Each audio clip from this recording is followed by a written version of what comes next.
Hey fight fans, this is Ted Check. I just finished watching The Ultimate Fighter. I think it was episode 8, if I'm not mistaken, because we had the first episode, which was the fights to get into the house, and then we've had 6 episodes since then.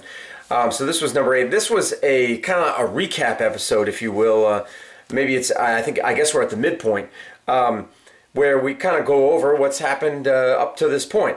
And one revelation, one thing we didn't know is that Dana White says, just prior to the episode kicking off, or prior to the taping of the series, Dana White got into a, not a confrontation, but a disagreement, a severe disagreement with Ronda Rousey's lawyer, who he doesn't name, but almost to the point where Ronda Rousey was going to get pulled from the show. He doesn't say, Dana White doesn't say exactly what the disagreement was about, but he calls it a blowout or blow up or whatever. But, you know, apparently it was to the degree, you know, yeah, that Ronda Rousey was not going to be on the show. So, had no idea about that. And then, of course, we know that Kat Zingano blew her knee out, and Miesha Tate comes in. You know, but the other thing that I forgot was that I would say, you know, in all fair, looking at it fair and balanced, you know, both sides of things, Team Rousey, Team Tate, and the rivalry there, really, it kind of, I think Ronda kind of set the tone, you know, with that first practice where she kicks in the door and she says, okay, it's 6 o'clock, you gotta go, you know, that whole thing, and she even explains to her, you know, to her fighters, hey, that she was doing it deliberately, you know, so that Team Tate had to answer her, you know, she was pushing them around on purpose. And playing this psychological warfare so that that Team Tate would answer to her and not her to them. You know, I forget how she put it exactly, but those were essentially her. That was the gist of what she was saying. You know, she was setting the tone for the rest of the show. And I mean, that was a very serious thing. But I think Miesha Tate and her team kind of turned around and said, hey, let's take a more humorous approach, and let's make fun of Edmund there, you know, because he's got the unibrow. Well, of course, then we had the dust up in the bar where Ronda gets really close to Miesha's boyfriend Brian Caraway, and then we had the whole Dennis Hallman Edmund incident. So you know, things have just escalated from there, you know. And amongst all that, there were some great fights.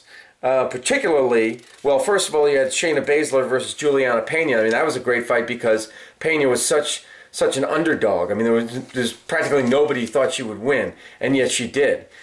She beat a woman, you know, the strongest. She beat the woman who was favored to win the whole thing, Shayna Baszler. And I mean, that was Ronda's #1 girl. You know, and Ronda was the one who picked that fight because she wanted to knock off Pena because she knew that Juliana Pena and Miesha Tate are good friends and good training partners. But really, the best fight, the Griffin Bonner fight, if you will, was Jessamyn Duke versus Raquel Pennington. And that was just an absolute war. And then we hear about okay, so next week, I believe, if I'm not mistaken, we're gonna have 2 fights, and that's Peggy Morgan versus Sarah Morris. And then Cody Bollinger versus Anthony Gutierrez, because those fights have been mentioned together, so I'm guessing that they're both going to be on the same show, which is great, and that will close out the, I guess you'd call it the quarterfinals, or the preliminary bouts, if you will, and then we moved on to the next stage. But yeah, it was good. Even though it wasn't new material, actually some of it was, you know, like I said, that revelation at the beginning by Dana White. But what I was going to say was, even though it wasn't new material, it was still good to see and good to recap and gain some perspective on it. You know, and like I said, I truly believe that you know, that Ronda kind of started the whole thing. You know, and there's this new thing about oh, it's midnight. You know, the whole flipping off thing. I mean, that's just man. I'll leave the link. You got to read what Ronda's friend Marina Shafir, who's on the show, but I don't know if she's a coach or she's just kind of hanging out. I guess they live together or something like that. you know, and she's justifying the whole flipping Misha off numerous times and you know, stuff like that. It's really some insanity there. But anyway, that was the recap, and I can't wait for next week. So if you watched it, tell me what you thought of it. Leave your comments down below. Subscribe down below. That's it. Take care. See you next time.